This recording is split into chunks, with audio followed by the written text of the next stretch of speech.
श्रियकान्ताय कल्याणनिधये निधयेत्तिनां श्रीवेङ्कटनिवासाय श्रीनिवासाय मङ्गलम्।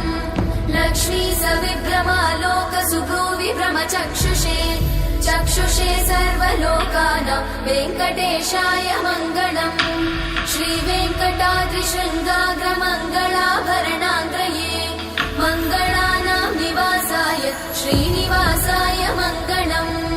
सर्वावयव सौन्दर्य सम्पदा सर्वचेतसां सदा सम्मोहनायास्तु वेङ्कटेशाय मङ्गलम्। नित्याय निरवध्याय सत्यानन्दचिदात्मने सर्वान्तरात्मने श्रीमद् वेङ्कटेशाय मङ्गलम्।